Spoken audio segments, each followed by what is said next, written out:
Saudara yang terkasih dalam nama Tuhan Yesus Kristus, segala sesuatu yang ada dalam kehidupan kita ini bicara tentang pilihan. Amin. Setuju, amin. Saudara datang hari ini itu karena pilihan saudara atau karena rutinitas? Haleluya. Saudara datang hari ini karena pilihan, amin. Mungkin ada kesibukan yang lain yang mungkin membuat saudara boleh saja nggak datang hari ini di gereja.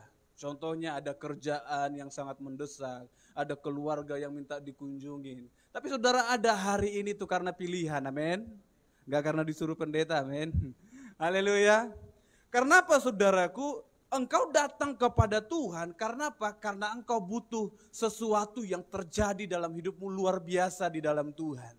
Saat engkau datang menghadap hadiratnya Tuhan, saat engkau datang menikmati hadiratnya Tuhan, engkau percaya ada sesuatu yang baru engkau boleh rasakan dalam kehidupanmu. Haleluya. Saudara, saya datang hari ini di hadapan Tuhan karena saya mau belajar Tuhan. Taruh aku hati yang mau terus mencintai hadiratnya Tuhan, amin. Bukan karena perintah, amin. Saudara, setiap musim dalam kehidupan kita akan terus berganti. Bahkan masalah demi masalah akan terus berganti dalam kehidupan kita. Tapi engkau akan aman dalam pemeliharaannya Tuhan kalau engkau belajar mencintai hadiratnya Tuhan. Haleluya.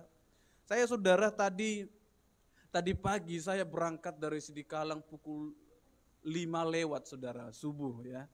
Saya berangkat, di perjalanan ada 4-6 motor yang saya lewatin saudara, semuanya bawa pancing saudara. Ada juga yang berangkat segelap ini ya kan.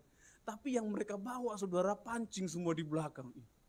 Ini mau cari Tuhan atau mau cari ikan ya kan. Saudara bayangkan mau cari ikan mereka berangkat subuh-subuh ya kan. Seperti Maria Magdalena dan yang lain-lainnya. Mereka pergi ke kubur. Ini masalahnya mereka pergi ke danau saudara. Saya percaya mereka itu mau ke Silalahi ya kan.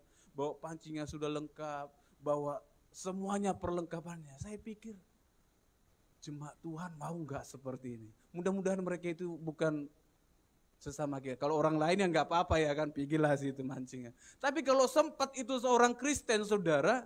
Jam 5 udah berangkat. Saya papasannya itu udah di jalan yang sepi itu ya kalau tahu ke Sidikalang ya. Berarti dari rumah dia itu nggak nyampe jam 5 saudara. Jam 4 lewat dia itu udah berangkat dari rumah. Berarti udah dibangunkan istrinya. Bangunkan nanti aku jam 4 ya. Siapkan pancingku ya kan. Saudara gelap sudah pergi berangkat. Tapi saya percaya ini adalah orang-orang yang tidak mencintai Tuhan. Lebih mencintai hobinya daripada mencintai Tuhan. Saudara, dalam hidupmu apakah saudara lebih mencintai Tuhan atau mencintai pekerjaan saudara? Mana lebih penting saudara? Amin. Kok cinta Tuhan pelan kali suaranya? Takut didengar yang lain. Tadi kau bilang cinta Tuhan, tapi kok pelan kau bilang biar gak dibilang nanti di rumah ya kan? Nanti tiba-tiba bapak marah sama mama. Tadi di gereja kau bilang cinta Tuhan. Apa cinta Tuhan kayak gini? Ya udah pelan aku bilang biar gak dengar. Haleluya. Tapi saya percaya saudara, segala sesuatu dalam kehidupan kita bicara tentang pilihan. Amin. Engkau memilih datang kepada Tuhan tergantung hatimu. Yesus tidak pernah memaksa seseorang untuk datang kepada Dia.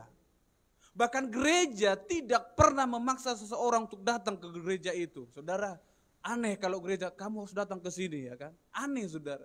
Gereja itu ya pintunya terbuka, kalau saudara mau datang, datanglah ya kan. Mau pulang-pulanglah, nggak mungkin juga di sini terus, nggak tidur-tidur pendetanya ya kan.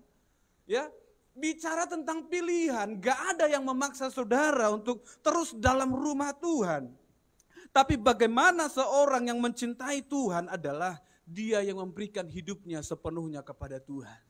Tuhan, dalam segala kelemahanku, Tuhan dalam segala kekuranganku, aku mau belajar untuk terus mencintai Tuhan. Haleluya. Saudara, Yesus Kristus, dia mati saudara di kayu salib. Dia mati, dia yang tidak mengenal dosa tapi harus menjadi dosa. Dia turun ke dunia orang mati, lalu dia bangkit dan naik ke surga. Saudara, kenaikan Yesus Kristus ke surga bukan berarti Yesus selesai. Bukan. Bukan berarti Yesus selesai bekerja. Tetapi kenaikan Yesus Kristus ke sorga berbicara tentang pekerjaan yang baru yang dimulai oleh Yesus. Amin. Yesus sedang memulai pekerjaan yang baru, yaitu dia menjadi imam besar bagi kita. Kalau dulu dia bekerja di bumi ini bersama dengan kita dalam daging dia sebagai manusia, Yesus bekerja. Tapi ketika dia naik ke sorga saudara, Yesus memulai pekerjaan yang baru, yaitu menjadi imam besar bagi saya dan saudara. Amin. Yesus tidak pernah berhenti bekerja. Jadi kalau saudara yang mengatakan aku mau berhenti bekerja, tanyakan lagi dirimu. Mau berhenti bekerja atau tidak? Haleluya. Karena Yesus pun tidak pernah berhenti saudara. Saudara yang terkasih dalam Tuhan Yesus Kristus, kenapa saya katakan seperti itu? Kenapa Yesus lakukan pekerjaan yang baru? Karena apa? Firman Tuhan katakan orang yang bekerjalah yang akan mendapat tempat perhentian. Amin. Orang yang tidak pernah bekerja tidak akan pernah berhenti. Bagaimana dia berhenti? Dia tidak bekerja. Tapi kalau engkau bekerja, engkau akan mendapat tempat perhentian. Amin. Firman Tuhan katakan, kalau engkau hidupmu tidak menguntungkan Tuhan atau menguntungkan yang punya, kalau pohon itu tidak menguntungkan tuannya, tebanglah pohon itu. Ya kan? Saudara hidup di mana? Hidup di bumi. Bumi buatan siapa? Buatan Tuhan. Berarti tuannya Tuhan. Kalau saudara adalah pohonnya itu, kalau hidupmu tidak berguna bagi Tuhan itu, maka firman Tuhan katakan tebanglah pohon itu. Ya kan? Atau sebelum ditebang, pohon kalau enggak berbuah kau 1 tahun lagi, ku tebang kau, ya kan. Tiba-tiba ada yang berbuah. Berbuah terpaksa, buahnya kecil-kecil. Tapi itu pun puji Tuhan kalau ada kecil-kecil, ya kan. Daripada udah besar, udah tua enggak berbuah-buah. Tebanglah dia. Kenapa saudara? Hidupmu harus menguntungkan Tuhanmu. Hidupmu harus berdampak. Bahkan Tuhan, saudara mungkin secara manusia Yesus memberikan perumpamaan itu. Tetapi pohon itu harus menghasilkan buah. Hidupmu kalau engkau mencintai Tuhan, bagaimana seseorang diketahui dia mencintai Tuhan? Hanya dilihat dari buahnya, amin. Enggak dilihat dari mana-mana saudara, sepandai apapun saudara berkata-kata. Tidak akan itu menentukan saudara adalah orang yang mencintai Tuhan. Tapi ketika hidupmu berdampak bagi orang lain akan berkata, oh dia adalah anak Tuhan, amin. Saudara, Yesus Kristus ketika dia naik ke surga, saudara beberapa minggu yang lalu kita merayakan bagaimana kenaikan Yesus Kristus ke surga. Tapi Yesus ketika dia akan naik ke surga saudaraku, dia mempersiapkan murid-muridnya. Dia mengatakan, dia memerintahkan mereka untuk berkumpul di atas bukit itu, lalu berkata kepada mereka, lihatlah aku akan pergi. Tetapi Yesus juga memerintahkan kepada murid-muridnya, jangan tinggalkan Yerusalem sampai aku memberikan rohku. Amin. Amin. Artinya Yesus tidak pernah selesai bekerja. Yesus terus bekerja secara berkesinambungan. Yohanes menulis dia tidak pernah membiarkan kita, meninggalkan kita sebagai yatim piatu Bapak Ibu. Aku mengutus rohku yang kudus supaya setiap orang tidak akan mengalami kesusahan. Tapi kembali lagi sebagai kehidupan kita Bapak Ibu, bicara tentang pilihan. Saudara perhatikan dalam Kisah Para Rasul yang pertama ayat yang ke-8. Satu ayat yang luar biasa bagi kita Bapak Ibu, tetapi kadang sering sekali orang Kristen gagal menangkap pesan firman Tuhan. Firman Tuhan katakan, tetapi kamu akan menerima kuasa kalau Roh Kudus turun ke atas kamu dan kamu akan menjadi saksiku di Yerusalem dan di seluruh Yudea dan Samaria dan sampai ke ujung bumi. Saudara perhatikan, tetapi kamu akan menerima kuasa. Arti kata menerima di situ adalah engkau ada usaha untuk mengalami kepenuhan Tuhan. Amin. Roh Kudus enggak sama dengan roh yang lain saudara. Yang apa? Datang tak diundang, pulang tak diantar. Enggak sama. Roh Kudus, kuasa itu bicara engkau ada usaha. Dalam bahasa aslinya dikatakan lambano. Engkau ada usaha untuk menerima kepenuhan itu. Roh Kudus tidak hanya aku berdoa haleluya, tiba-tiba penuhlah dia dengan Roh Kudus. Enggak. Hanya orang yang datang dengan hati yang rindu yang dipenuhkan oleh Tuhan. Amin. Hanya orang yang datang dengan rasa haus dan lapar akan dikenyangkan oleh Tuhan. Saudara, sia-sia engkau datang ke gereja, engkau duduk berjam-jam di gereja, tapi hatimu tidak terarah kepada Tuhan. Tetapi pikiranmu tidak terarah kepada Tuhan. Pikiranmu memikirkan pekerjaan, pikiranmu memikirkan masalah-masalah di rumah. Hatimu tidak sedikit pun untuk Tuhan. Saudara capek datang ke gereja. Lebih baik saudara duduk di rumah, buatkan kopi segelas, gorengkan satu pisang goreng itu, saudara duduk. Hilanglah stres saudara. Ya kan? Artinya saudara, jangan kau datang hanya 2 jam di gereja, tapi hidupmu tidak mengalami sesuatu di hadapan Tuhan. Saudara yang terkasih Tuhan Yesus Kristus, sebagai orang percaya, ketika engkau datang menghadap hadiratnya Tuhan, 2 jam saudara, kalau lebih pun 2,5 jam, kalau saya panjang khotbah nanti 2,5 jam. Ya kan? Saudara, alami sesuatu yang luar biasa dalam Tuhan. Amin.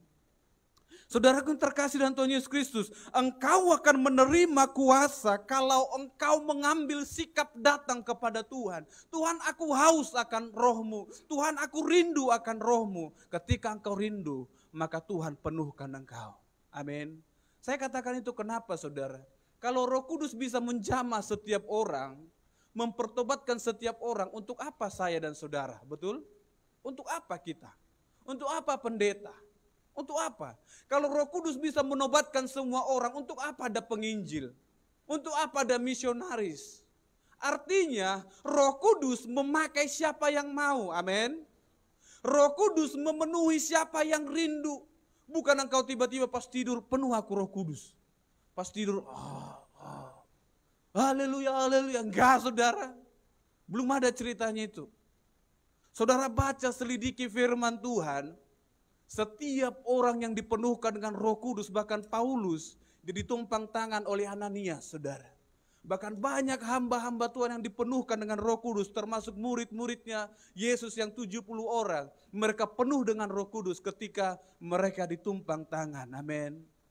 Ketika mereka mau mengambil langkah untuk memberitakan Injil. Karena apa? Untuk apa saudara penuh Roh Kudus, tapi saudara tidak mau membagikan berita keselamatan itu, amin.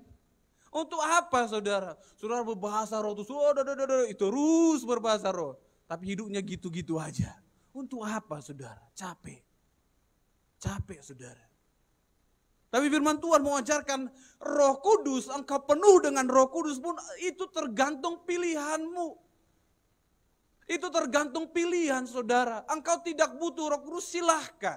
Engkau berkata Roh Kudus itu enggak ada, silahkan saudara. Tuhan kasih kebebasan loh untuk kita, amin. Saudara mau datang ke gereja pun silahkan, puji Tuhan.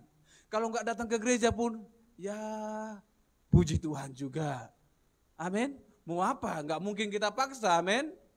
Tapi saudara harus mengerti, ketika Yesus memulai pekerjaan yang baru, supaya jemaat Tuhan mengerti bahwa Yesus sangat mencintai saya dan saudara. Amin. Yesus sangat mengasihi saya dan saudara. Makanya dia memberikan rohnya yang kudus. Supaya saudara tidak mengalami kehilangan. Supaya saudara tidak mengalami kegagalan dalam hidup. Engkau tidak terus dalam kelemahan dalam hidup ini. Kalau engkau butuh Tuhan. Kalau engkau rindu Roh Kudus itu. Berdoa minta kepada Tuhan yang punya roh itu. Amin. Minta kepada dia, Tuhan aku butuh roh-Mu. Tuhan aku butuh Roh Kudus-Mu. Saudara yang terkasih dalam Tuhan Yesus Kristus, kadang saudara, bagi beberapa denominasi gereja saudara yang ada namanya ibadah pencurahan Roh Kudus, seolah-olah mereka ini aja yang penuh, yang butuh Roh Kudus. Saya mau katakan nggak salah orang yang merayakan itu ya kan, sekali setahun nggak masalah gitu kan. Ya itu artinya mereka mau menyegarkan kembali roh mereka, betul ya. Tapi lebih daripada itu, kalau bisa tiap hari saudara minta penuh Roh Kudus, amin. Jangan cuma sekali setahun ya kan, tiap hari saudara butuh disegarkan, amin. Saya dalam minggu ini aja dua kali saya ke Sidikalang. Hari Rabu kemarin saya ke Sidikalang, pulang lagi Kamis pagi. Jumat berangkat lagi, Sabtu balik lagi. Oh minggu pagi tadi saya balik. Aduh, tapi setiap doa pagi sama mama saya, kadang saudara, saya udah ngantuk. Mama saya terus berdoa, dia berbahasa roh. Aduh, kapanlah siap ini. Mau kuangkat satu pujian biar amin. Terus dia berdoa, haleluya. Kuliah jam, udah mau jam 6. Tadi pagi saudara, ya udah lama, aku doa di jalan lah, orang mama lah dulu doa. Sempat kami doa sama tadi pagi saudara, gak nyampe lagi saya di sini. Haleluya, kalau nyampe pun udah 10:30 itu. Tapi artinya saudara, dia tidak akan bosan dalam menyembah Tuhan. Karena apa? Rohnya sedang terkonek dengan Tuhan. Amin. Amin. Saudara yang penuh dengan Roh Kudus, engkau tidak akan merasa lelah ketika engkau menyembah Tuhan. Palinglah setelah selesai menyembah, kok hilang suaraku ya?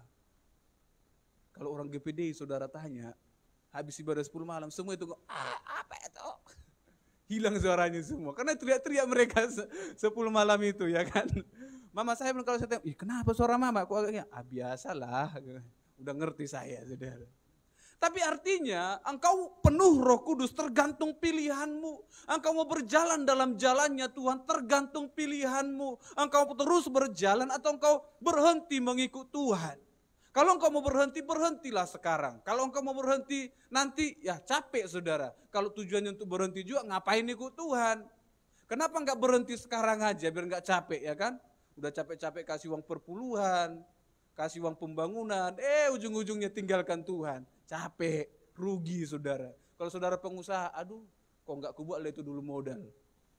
Ku kasih pula itu uang pembangunan, besar pula itu 10 juta. Iya kan?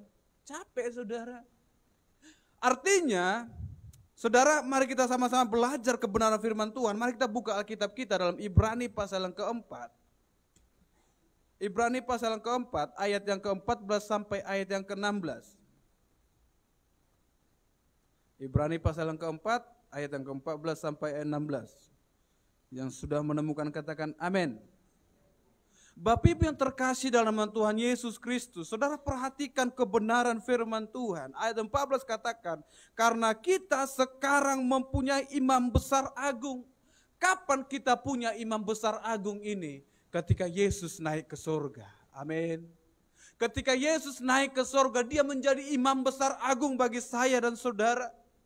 Firman Tuhan saudara dalam perjanjian lama, seorang imam itu tugasnya adalah untuk memeriksa setiap korban sembelihan. Apakah korban ini layak atau tidak, apakah korban ini bercacat atau tidak. Lalu dia akan ketika semuanya bagus, disembelih, dihidangkan, dibakar di hadapan Tuhan. Ini pekerjaan seorang imam dalam masa perjanjian lama. Salah satu contoh adalah Harun saudara. Harun itu seorang imam yang mempersembahkan korban kepada Tuhan. Harun cukup terhormat saudara. Dia cukup terpandang. Tetapi saudara, dia tidak lebih daripada Tuhan. Amin. Dalam perjanjian lama, seorang imam itu hanya bisa melewati tabir itu, masuk ke dalam ruang Maha Kudus itu sekali setahun. Betul? Hanya sekali setahun seorang imam bisa masuk dalam ruang Maha Kudus itu. Sekarang saudara, ku masuk ruang Maha Kudus. Kalau bisa tiap hari saudara masuk ruang Maha Kudus. Amin. Tiap hari saudara masuk ke ruang Maha Kudus. Artinya imam dalam perjanjian lama itu saudara terbatas adanya. Sehebat apapun imam dalam perjanjian lama, itu hanya bayangan-bayangan daripada Kristus. Tidak lebih daripada Kristus. Amin. Tetapi di perjanjian baru, imam besar yang dimaksud oleh penulis surat Ibrani saudara adalah Kristus. Amin. Kristus dia yang menguji setiap persembahan. Kalau saudara berkata, aku mau persembahkan tubuhku sebagai persembahan yang hidup dan benar. Betul? Saudara boleh katakan tubuhmu adalah persembahan yang benar. Tapi Tuhan, dia imam besar itu akan melihat apakah persembahan itu layak. Amin. Dia akan melihat apakah korban itu layak. Sama seperti imam dalam perjanjian lama, dia akan melihat persembahan itu. Apakah tubuhmu benar di hadapan Tuhan? Apakah rohmu benar di hadapan Tuhan? Apakah engkau layak dipersembahkan kepada Tuhan? Imam yang menentukan, amin. Bukan saudara, tapi Yesus yang adalah imam besar itu akan menentukan kalau engkau layak, kalau engkau penuh dengan rohnya, maka dia akan melayakkan saudara menjadi persembahan yang benar, menjadi persembahan yang hidup, menjadi persembahan yang berkenan di hadapan Tuhan. Amin. Yesus yang tahu engkau layak atau tidak. Makanya saudara yang terkasih dalam Tuhan Yesus Kristus, seorang imam besar, Yesus yang adalah imam besar itu, suatu saat dia akan menjadi hakim yang adil bagi saya dan saudara. Haleluya. Kalau dulu Yesus berjalan bersama-sama dengan muridnya, saudara. Yohanes berkata, pada mulanya di mana saat nanti dia akan datang sebagai hakim yang adil bagi saya dan saudara. Untuk menguji kemurnian iman kita. Kristus telah bangkit, dia naik ke surga, saudara. Saudara perhatikan di ayat yang ke-14 tadi, imam besar agung yang telah melintasi semua langit. Imam besar yang melewati setiap langit, bicara tentang Yesus yang mengalahkan kematian. Yesus yang mengalahkan maut, saudara. Bahkan dunia maut tidak sanggup menahan dia. Makanya firman Tuhan katakan dia bangkit dari kubur itu, saudara. Dia tidak dibangkitkan, Yesus tidak dibangkitkan, tapi Yesus sendiri bangkit. Amin. Karena apa? Kuasa maut tidak bisa menahan dia. Lalu dia bangkit, dia naik ke surga, saudara yang terkasih dalam Tuhan Yesus Kristus, melewati setiap lintasan langit. Kalau saudara mungkin, oh itu bicara tentang awan, itu bicara tentang langit pertama, kedua, ketiga, terserah saudara. Tapi firman Tuhan katakan, dia melintasi segala langit. Amin. Luar biasanya Yesus kita. Dia kalahkan semuanya, saudara. Lalu dia melintasi semua langit, menjadi imam besar dan memerintah atas segala sesuatu. Jadi kalau saudara berpikir ada sesuatu yang melebihi Yesus, saudara sedang keliru mengikut Tuhan. Ada orang, saudara, dia bertuhan tapi masih berhantu. Tahu saudara, dia bertuhan tapi masih berhantu. Dia tiap hari Minggu pelayanan, tapi sesekali masih pergi berdukun. Ini orang yang bertuhan tapi berhantu. Ya kan? Bahaya, saudara. Ini orang yang meragukan pemeliharaan Tuhan. Hati-hati kalau ada di antara keluarga saudara yang masih melayani. Ini saudara, ada seorang pelayan yang dia contohnya dia seorang worship leader, saudara. Tiap minggu dia menyembah, ya kan? Tapi di hari-hari yang lain dia gunakan penyembahan yang lain kepada hantu yang lain. Ini kan bingung, saudara. Berarti ini worship leader yang hebat juga ini, ya kan. Ada dua versi penyembahannya. Ini orang Kristen yang katanya bertuhan tapi berhantu. Karena apa? Hantunya lebih nyata, ya kan. Dia minta uang langsung uang datang. Ini udah doa dia sampai hitam dengkulnya, otaknya udah mulai di sini udah mulai hitam. Aku nggak ada uang ini. Udahlah cari yang sanalah dulu, ya kan. Dicarinya yang sana. Lebih jelasnya ini. Ini namanya Kristen yang bertuhan tapi berhantu. Tapi di sini nggak ada, ya. Di sini bertuhan semua ini. Rajin berdoa, penyembahan 2 jam. Ya kan? 2 jam tidur dulu maksudnya. Ya. Nah, saudara yang terkasih dalam Tuhan Yesus Kristus, dia berjanji akan memberikan Roh Kudusnya dan dia naik menyediakan tempat bagi setiap orang-orang kudusnya. Amin. Yesus sibuk enggak? Sibuk, saudara. Yesus bekerja. Jadi kalau ada saudara yang masih malas-malasan, aduh, saudara udah melebihi Yesus, saudara. Yesus saja masih kerja kok, saudara bilang istirahat. Ya kan? Yesus pergi menyediakan tempat. Makanya firman Tuhan katakan, aku pergi menyediakan tempat. Ya kan? Yesus masih bekerja, tapi bukan memborong juga, Pak. Nggak ada proyek di sana, ya kan?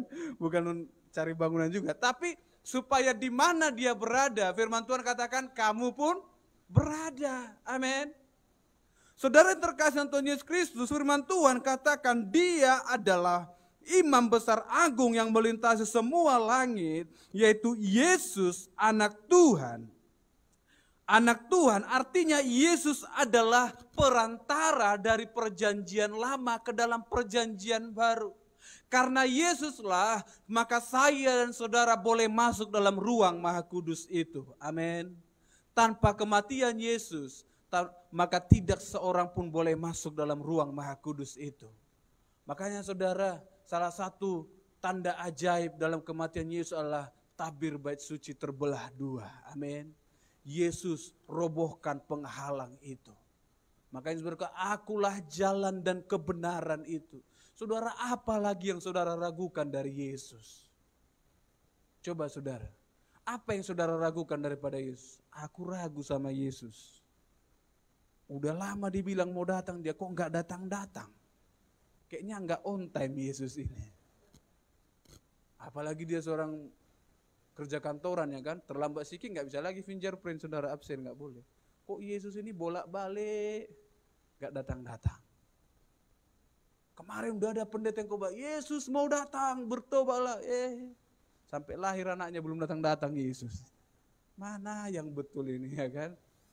Tapi saudara yang terkasih Tuhan Yesus Kristus, firman Tuhan mau katakan seperti ini, ayat yang ke-14 itu. Baiklah kita teguh berpegang pada pengakuan iman kita. Amin. Baiklah kita berpegang pada pengakuan iman kita. Saudara, kata baiklah ini dalam bahasa aslinya itu adalah kata kerja yang dibuat dalam bentuk subjunktif. Artinya ini bisa dipilih, bisa tidak. Amin. Makanya enak kali saudara kalau saudara mengerti bahasa asli. Saya pun lagi belajar ini. Artinya Yesus tidak paksa engkau berpegang pada imanmu. Tapi firman Tuhan katakan, baiklah kita berpegang pada pengakuan iman kita. Dalam terjemahan yang lain dikatakan, marilah kita berpegang pada pengakuan iman kita. Artinya kalau saudara nggak mau silahkan. Amin. Jangan diaminkan.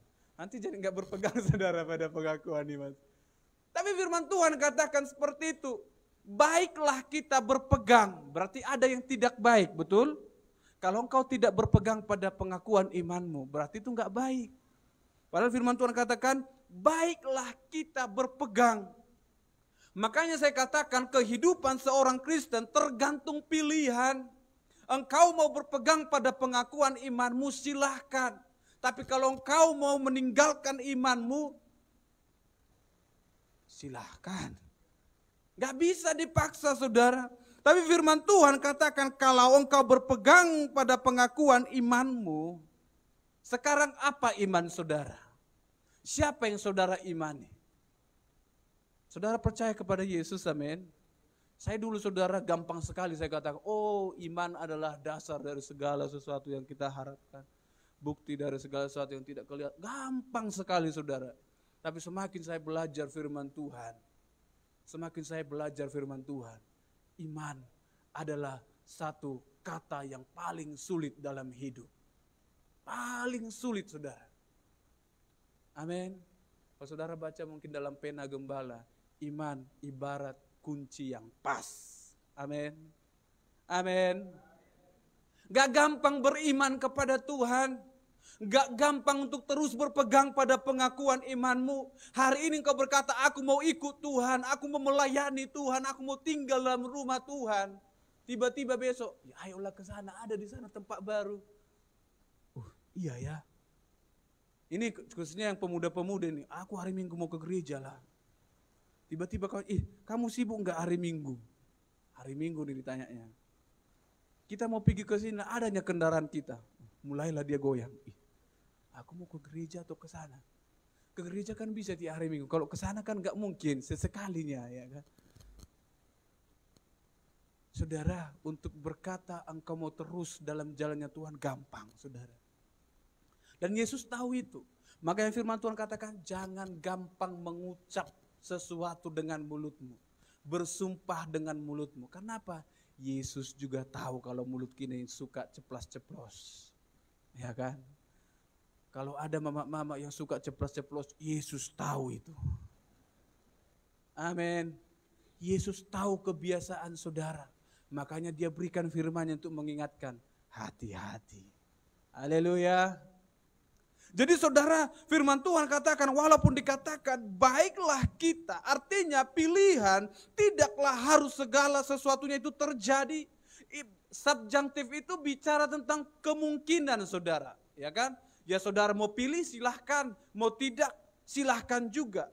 Artinya Yesus berkata orang-orang Kristen harus hidup dalam ketekunan. Amin.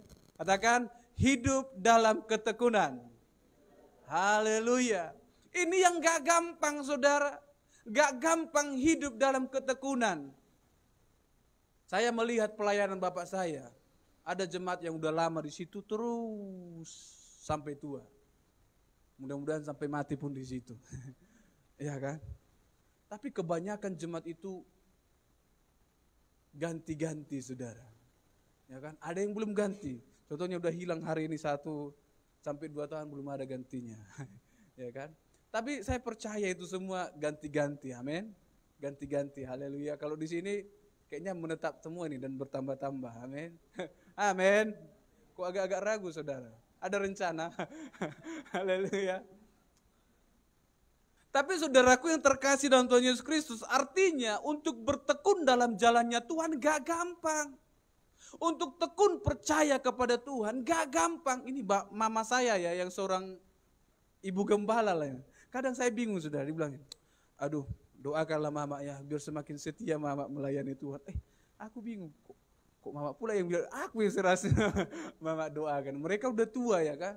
Tapi kemarin dia bilang seperti ini. Kayaknya Tuhan yang udah mulai dekat. Biar penuh Roh Kudus aku datang Tuhan. Luar biasa mama ini. Tapi jangan dulu cepat-cepat. Janganlah dulu cepat-cepat. Ya kan, Pak? Nah, ada masih langkah-langkah selanjutnya. Tapi saudara terkasih Tuhan Yesus Kristus, kenapa saya katakan hidup ini penuh dengan pilihan? Yohanes 1 ayat 12 dikatakan, ya, semua orang yang menerimanya, menerima Tuhan, diberikan kuasa. Amin. Kata menerima di situ masih menggunakan kata lambano. Artinya bicara tentang pilihan. Jadi kalau saudara mau percaya Yesus itu anak Tuhan, pilihan saudara. Amin. Jangan golput. Ini kan udah dekat kampanye ini ya kan. Gak boleh golput. Saudara mau percaya Yesus adalah anak Tuhan, silahkan pilih. Bagus. Tapi kalau saudara juga menolak Yesus sebagai anak Tuhan, itulah, terimalah akibatnya. Amin. Tapi saudara, firman Tuhan katakan setiap orang yang menerimanya, menerima Yesus sebagai Tuhan, mereka diberikan kuasa. Jadi kalau engkau tidak punya kuasa, pertanyakan hatimu. Yang kurang yakin aku Yesus itu Tuhan. Lalu tiap malam aku bilang Yesus Tuhan, Yesus Tuhan, Yesus Tuhan. Enggak kayak gitu juga Bapak Ibu. Ya enggak gitu juga. Capek gitu. Tapi imanmu, hatimu, apakah percaya Yesus adalah anak Tuhan? Amin. Jangan meragukan Tuhan. Tapi itu juga pilihan. Saudara perhatikan dalam Yohanes 3:16. Firman Tuhan katakan, karena begitu besar kasih Tuhan, ya, supaya apa? Supaya setiap orang yang percaya kepadanya tidak binasa, melainkan beroleh hidup yang kekal. Saudara perhatikan katanya, supaya setiap orang yang percaya, amin. Artinya juga bicara pilihan. Kalau engkau mau tidak percaya silahkan. Tapi firman Tuhan katakan kalau engkau percaya, engkau beroleh hidup yang kekal. Amin. Hari ini saudara mau pilih percaya atau enggak? Mau pilih percaya atau enggak? Amin. Tetaplah percaya. Meskipun tidak kita melihat. Tapi saya juga pengen melihat. Amin. Luar biasa saudara, kalau Abraham dan yang lain mereka tetap percaya walau tidak melihat. Tapi saya berdoa sama Tuhan, Tuhan aku percaya ya Tuhan. Tapi aku juga pengen melihat. Kadang kayak Thomas ini perlu juga ya kan. Tunggu kucucukkannya tanganku ke lubang paku itu biar yakin aku ya kan. Saudara, gara-gara itu dekat kali dia sama Tuhan. Sampai di jamaahnya, saudara. Ya. Saudara yang terlalu rohani pun jadi nggak melihat Tuhan kadang-kadang. Udah percayanya aku. Ya udahlah, percayalah saudara. Tapi si Thomas karena nggak percaya, dia sikit di jamaahnya Tuhan. Amin. Mau jadi Thomas?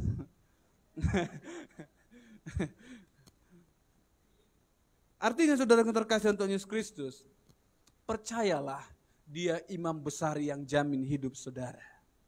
Amin. Dia Tuhan yang besar melebihi segala sesuatunya. Kalau ada di antara orang-orang terdekatmu masih percaya kepada hantu, ajak mereka percaya kepada Tuhan. Karena apa? Kuasa Tuhan melebihi kuasa hantu. Kuasa hantu gak ada apa-apanya saudara. Ya kan? Yakin ya saudara? Sepakatnya kita? Atau ubel gak kuasa hantu kami. Siapa tahu kayak gitu ya, lebih besarnya hantu kami ya. Itu urusan saudara lah. Nanti kita lihat siapa yang besar. Amin. Kalau kami udah jelas besar, simbolon besar. Itu gak boleh dilawan lagi saudara. Itu udah besar itu. Amin. Artinya sebagai orang percaya, hidup bicara tentang pilihan. Engkau juga sebagai pengikut Tuhan, Tuhan kasih pilihan. Tuhan tidak pernah paksa saudara. Tuhan tidak pernah paksa hidupmu untuk terus mengikut dia. Saudara, banyak murid-murid Tuhan Yesus yang meninggalkan Tuhan juga. Ketika Yesus naik ke surga, saudara, ketika dia mati, saudara perhatikan berapa banyak murid-murid yang meninggalkan dia. Bahkan ke-12 murid itu ketika Yesus ditangkap, semua lari. Gampang gak untuk bertahan? Enggak gampang. Enggak gampang saudara. Ini saya saudara, tadi pagi saya ceritalah saudara, ini kebaikan Tuhan juga. Tapi nanti kalau panjang pun saya serahkanlah kepada Pak Fitrianus. Ya kan? Tadi pagi saudara, saya nyampe di Medan itu masih jam 8 saudara. Tapi di Simpang Pemda, saya senggolan dengan mobil. Saya jatuh ya kan. Ini masih berdarah-darah ini sama lutut saya. Jadi kalau agak-agak susah pun ya, saya jatuh dulu sampai keseret, motor saya udah entah di mana, sayangnya di mana ya kan. Puji Tuhan hari ini masih bisa jumpa kita, amin. Tapi yang bawa mobil ini masih anak muda, ya kan. Saya pun, kami duduk lah, saya lama tadi baru bisa bangun saudara. Karena ya kayak gitulah keadaannya. Baru datang orang-orang sekitar, dipapahlah saya ke pinggir, ya kan. Udah mulai agak-agak tenang lah, ini badan masih sakit semua ini sudah. Jadi waktu masih kami di situ, dengan orang-orang di situ, yang bawa mobil ini masih diam-diam. Yang mana sakit bang? Aduh, untung abang pakai jaket ya. Baru teleponnya lah bapaknya. Inilah bapak saya jauh pula ya kan. Gak mungkin dari Sidikalang meluncur ke sini juga ya kan. Teleponnya bapaknya, datanglah bapaknya. Pertama 2 orang, datang lagi 2 orang lagi. Makin ramai lah di situ sudah. Ketika bapaknya datang, saya belum, ini celana saya kan udah koyak-koyak sudah, lutut kan udah bolong gitu, udah koyak. Kayak mana mobil saya itu gitu. Mobilnya lecet sedikit, kalau motor saya ya lecet agak banyak lah gitu. Tapi ya, lucu bapak ini. Bukan ditanya kayak mana ceritanya, mobilnya yang ditanya. Ya kan? Panjanglah cerita, enggak mau lah dia damai. Dalam hatiku tadi setidaknya dibawa lantai berobat tanganku ini ya kan. Rupanya enggak, diminta ganti rugi mobil. Sini ku perbaiki keretamu, perbaiki mobilku katanya. Aduh Tuhan. Udah lama, gara-gara itu saya lama sampai di sini. Kalau di Medan tadi saya udah jam 8 udah saya sampai di situ. Jadi saya bilang, ya Tuhan, udahlah, belum ku jawab saudara. Tapi teruslah bapak ini kayak, bukan kayak mama, teruslah dia merepet ya kan. Terakhir ku jawab lah, bapak enggak di sini, bapak enggak tahu kejadiannya. Banyak anak muda kayak gitu naik kereta ke, disamakannya lah, ya walaupun agak sama sedikit ya kan. Tapi teruslah dibela-belanya anaknya saudara. Ya udahlah dalam hatiku, ya udahlah karena di sini bapakmu ya kan. Dan di situ jadi dia ikut apa saya, desak saya. Tadinya dia diam-diam, yang mana sakit bang? Udah datang bapaknya, aduh, rupanya kayak gitulah orang saudara. Kalau udah ada bapaknya berani kali, ya kan? Ya udahlah, datang ada security di situ 2 orang. Satu ini Bang, abang lihat tadi kejadian. Oh, nggak lihat aku bang. Padahal dia di situ saudara, depan kejadian itu kan. Nggak lihat bang. Satu lagi datang saudara. Puji Tuhan yang satu ini pun. Kalau kayak gitu bang, kalau nggak, saya udah tawarin berdamai. Bapak perbaikilah mobil bapak, saya perbaiki motor saya obati luka saya. Dia nggak mau. Datang abang yang satu ini, kok kayak gitu bang, nggak mau dia, bawa aja lah ke polisi. Ke polisi aja lah kalian katanya. Yaudah saya bilang, yaudah kalau kayak gitu ke polisi lah kita. Oh, kau ancam aku polisi, ya udahlah. Aku bukan ngancam sebenarnya, yang ngikutin sarannya ya kan. Ditelepon, ya udah kita panggil polisi ke sini. Dipanggilnya polisi saudara. Kayaknya orang Nias juga karena sambutan ya hobu katanya. Wah, saya nggak ada ya kan. Ada kemarin polisi, nggak diingat lagi mungkin saya ya kan. Udah dipanggilnya lah, nggak datang. Saya telepon lah Pak Fitrianus. Pak, saya ada senggol mobil ini, mau dibawa ke polisi. Datang Pak Fitrianus, ya udah kasih aja SIM sama. Saya memang udah bilang saudara, kalau kayak gitu ini SIM saya, ini KTP saya, pegang aja. Saya mau pelayanan, ya kan? Nanti urusan apanya kita selesaikan di kantor polisi. Dia nggak mau saudara, bertekak terus, ya kan? Tapi lama kelamaan, aku bilang lah, saya ini mau khotbah. Bapak pendeta? Iya saya pendeta. Nggak tahu lah saya kapan dilantik jadi pendeta ya. Tapi saya bilang gitu tadi saudara. Saya buka jaket saya, kebetulan tadi saya memang udah pakai batik saudara. Ya udah pakai batik dari saya dari rumah. Ini Pak tinggal khotbah ini, ya kan? Serius Bapak pendeta? Kayaknya memang muka saya ini kurang meyakinkan. Aduh. Sini KTP Bapak. Saya tunjukkan, ini KTP saya. Saya dosen juga. Mulai tahu dia. Dosen di mana Pak? Saya kasih tahu, ya kan.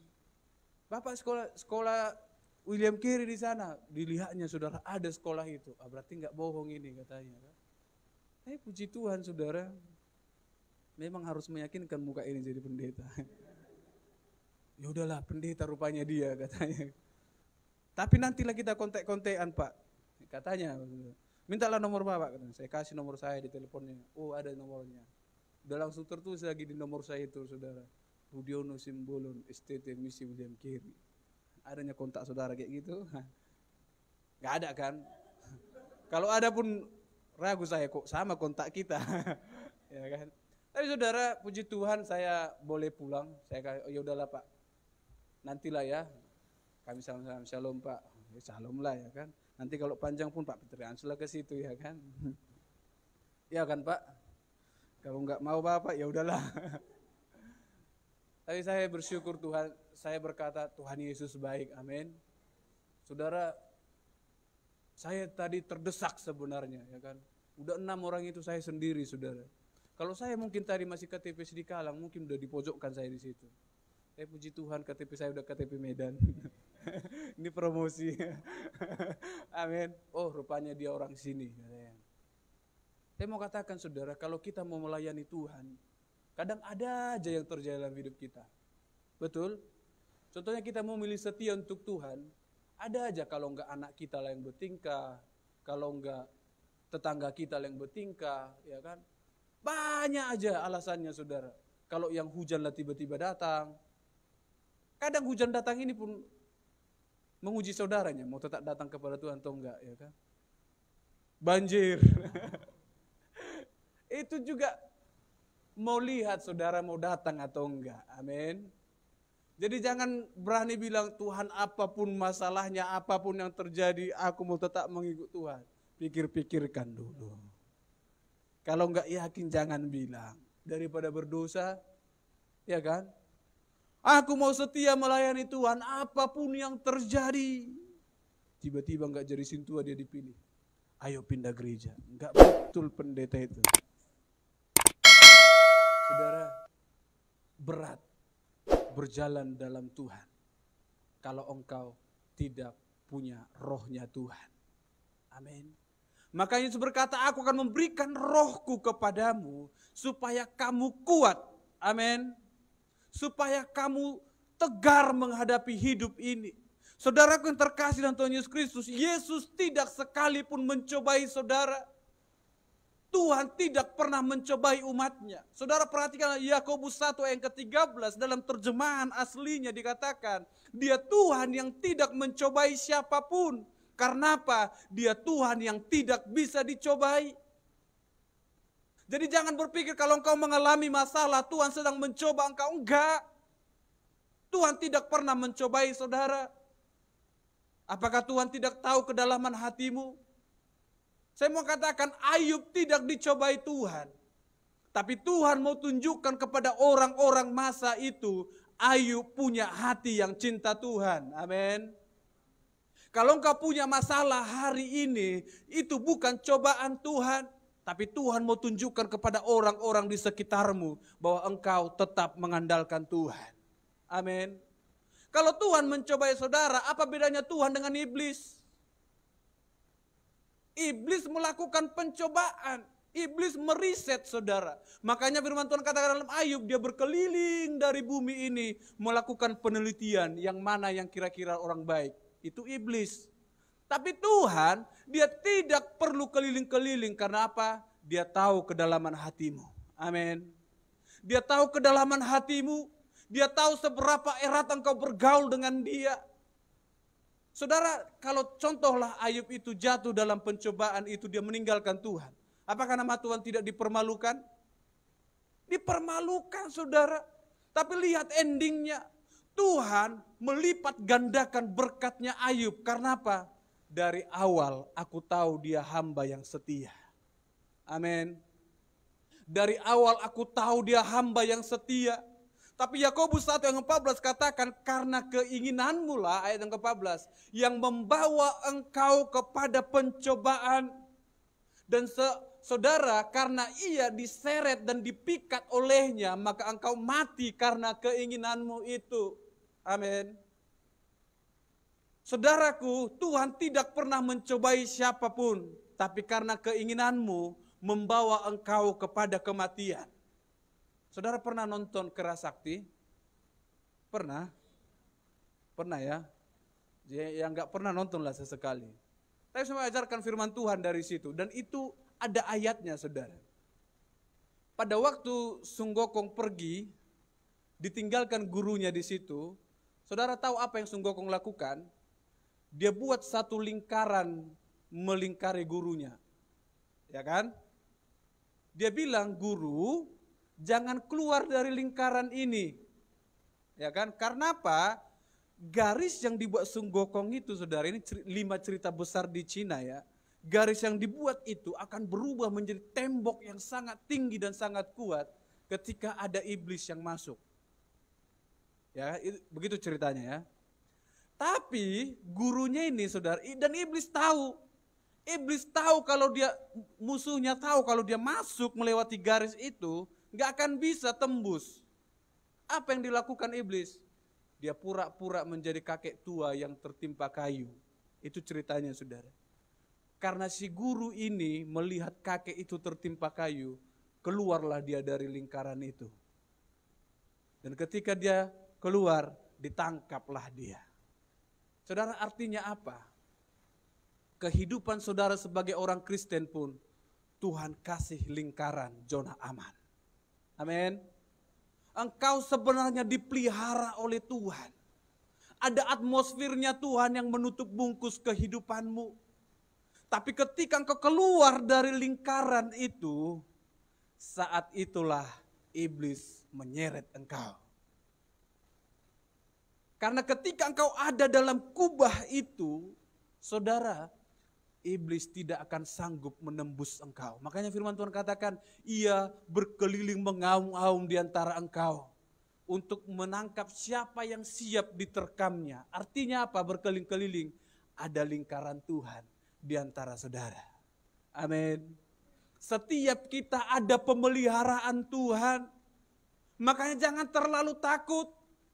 Kalau engkau mengalami masalah, maka mulai perhatikan, apakah aku sudah mulai keluar dari lingkaran itu?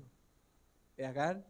Kalau engkau sudah mulai keluar, sikit pun tanganmu keluar Pak, ada harimau, singa di situ, tangkapnya.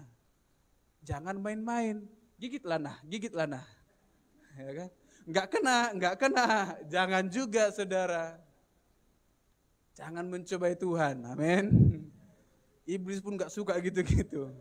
Jangan main-main, ya kan? Oh, katanya tadi ada lingkaran. Di mana garis lingkaran itu ya?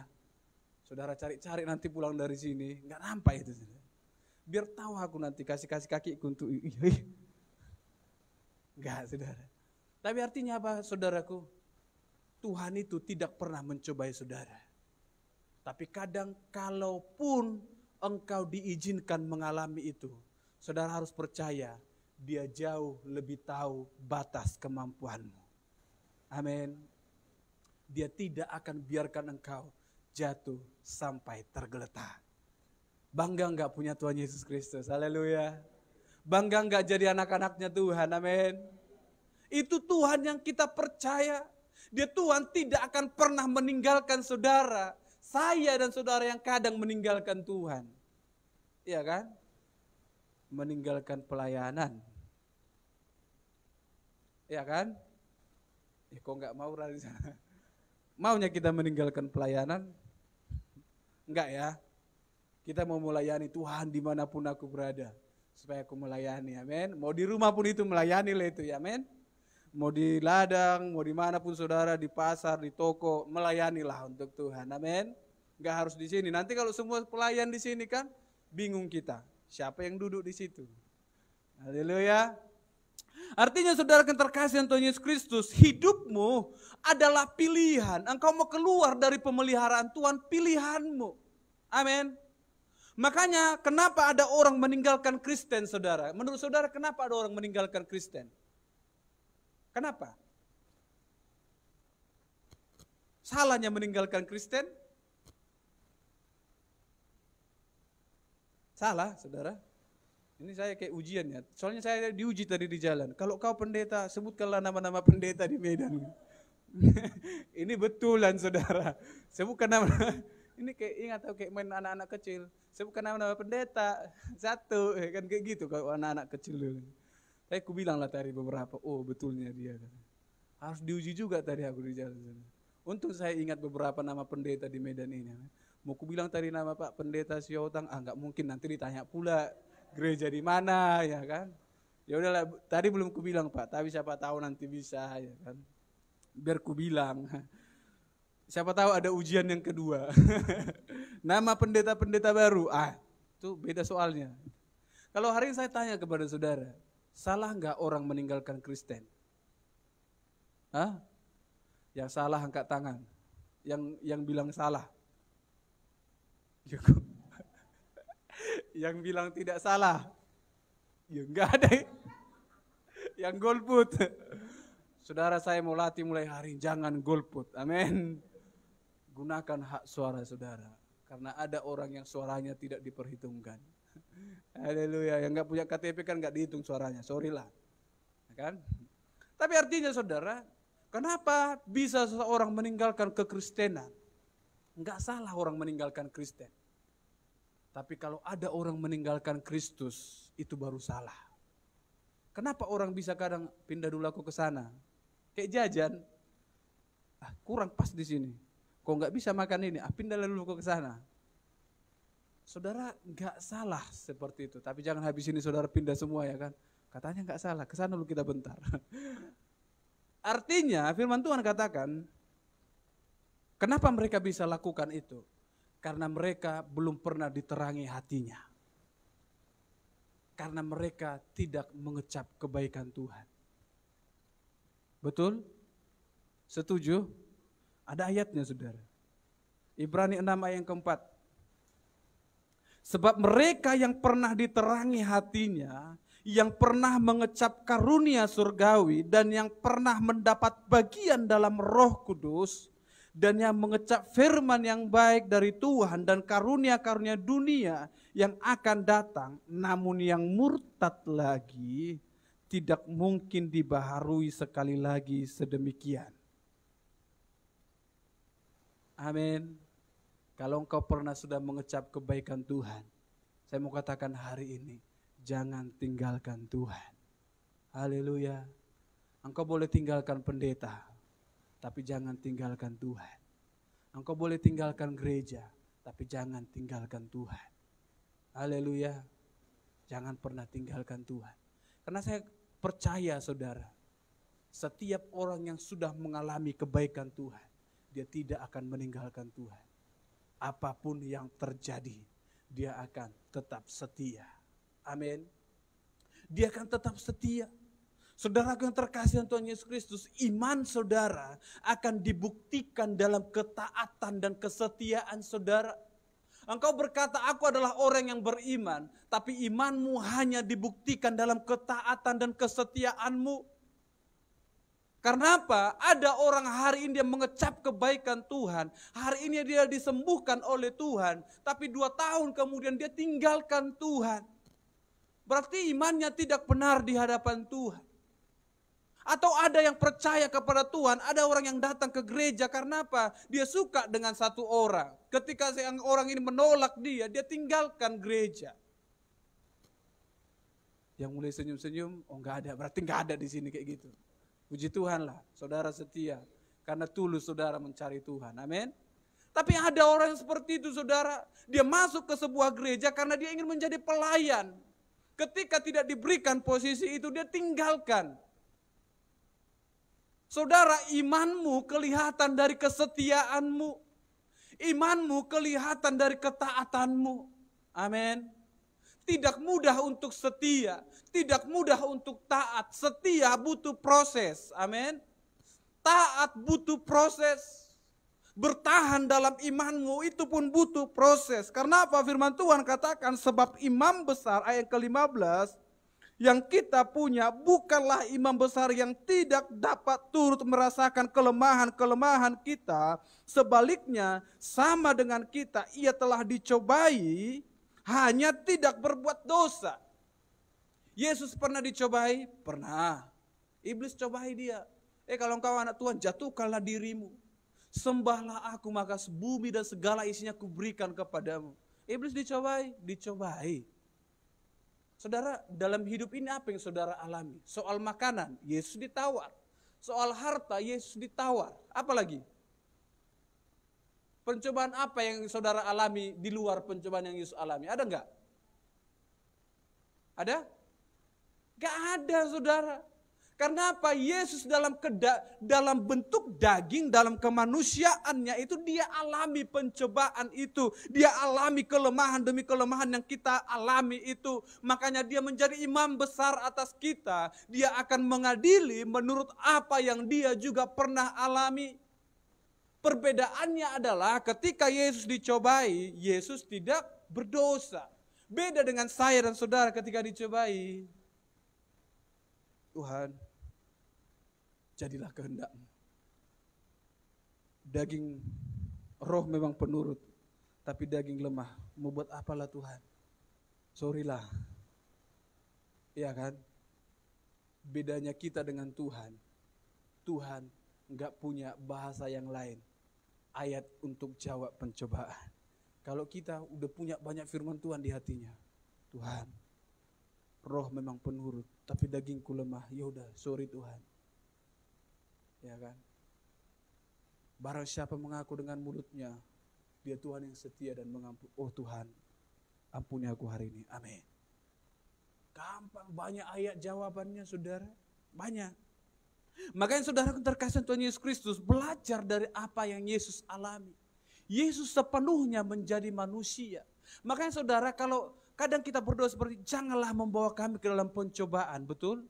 Seolah-olah Yesus pernah sengaja bawa saudara ke pencobaan. Pernah saudara dibawa ke pencobaan? Gak pernah. Saudara yang sering coba-coba, cobalah dulu Tuhan. Nanti kalau udah jatuh aku pegang tanganku ya. Iya kan? Petrus, sini Petrus. Jalan dia. Tapi ketika pegang tanganku. Manusia sering coba-coba. Iya kan? Karena sering coba-coba gak dapat pula itu. Jatuhlah dia, ya kan? Saudaraku, makanya Yesus tidak berdosa, saudara. Tidak berdosa, dia tidak dosa, tidak sanggup menahan dia. Sekalipun itu membuat dia harus memikirkan tentang kekayaan, tentang makanan, tapi tentang kedudukan, saudara. Tapi Yesus tidak berdosa. Ayat yang ke-16, sebab itu marilah kita dengan penuh keberanian. Saudara, kata marilah di sini masih menggunakan kata yang sama berupa pilihan. Marilah kita dengan penuh keberanian menghampiri tata kasih karunia supaya kita menerima rahmat dan menemukan kasih karunia untuk mendapat pertolongan kita pada waktunya. Amin. Mari datang dengan keberanian menghadap hadiratnya Tuhan. Menghadap hadiratnya Tuhan. Hampiri hadiratnya Tuhan. Artinya saudara, ini berupa, sorry kalau saya katakan dalam bahasa aslinya, tapi present middle subjunctive. Artinya kata middle di situ saudara, si subjek yang melakukan pekerjaan untuk dirinya sendiri. Saudara mengerti? Saya kasih contoh supaya saudara mengerti. Bunuh diri. Bunuh diri itu siapa yang membunuh dirinya? Dirinya, betul? Begitulah kata middle di sini. Artinya engkau sendiri yang bergerak datang kepada dia dengan keberanian. Bukan pendeta yang mengajar engkau datang dengan keberanian. Enggak. Bukan pendeta yang mendampingi engkau datang menghadap hadiratnya Tuhan. Enggak. Tapi dirimu sendiri yang membawa engkau menghadap hadiratnya Tuhan dengan keberanian. Amin. Bawa dirimu dengan keberanian menghadap hadiratnya Tuhan. Hampiri hadiratnya Tuhan. Hampiri dengan sikap takut akan Tuhan. Karena apa? Ketika engkau menghampiri Tuhan. Firman Tuhan katakan di ayat yang ke-16. Maka kamu akan menerima kasih karunia. Kamu akan menemukan kasih karunia untuk mendapat pertolongan kita pada waktunya. Amin. Tepat pada waktunya Tuhan akan tolong saudara kalau engkau berani menghadap hadiratnya dengan keberanian. Bagaimana engkau bisa berani menghadap Tuhan? Karena engkau percaya aku adalah orang yang sudah dibenarkan Tuhan. Aku adalah orang yang dikuduskan oleh Tuhan. Saudaraku, firman Tuhan katakan, semerah apapun dosamu hari ini, mari berperkara, kata Tuhan. Dia akan mengubahkan menjadi putih seperti salju. Haleluya. Saudaraku terkasih Tuhan Yesus Kristus, seberat apapun kehidupanmu, firman Tuhan mengajarkan hari ini, bertahanlah sampai engkau dapat tempat perhentian itu. Saya tutup dengan ayat yang terakhir saudara, ayat yang dalam Ibrani pasal yang keempat. Ibrani pasal yang keempat, ayat yang ke-10. Sebab barang siapa telah masuk ke tempat perhentiannya, ia sendiri telah berhenti dari segala pekerjaannya, sama seperti Tuhan berhenti dari pekerjaannya. Amin. Saudara, bekerjalah sampai engkau mendapat perhentian di tempatnya itu. Kata perhentian di situ berbicara tentang kerajaan sorga. Bekerjalah sampai engkau tiba di hari perhentian itu. Amin. Mari kita tundukkan kepala kita. Kita berdoa di hadapan Tuhan. Terima kasih Bapa yang baik.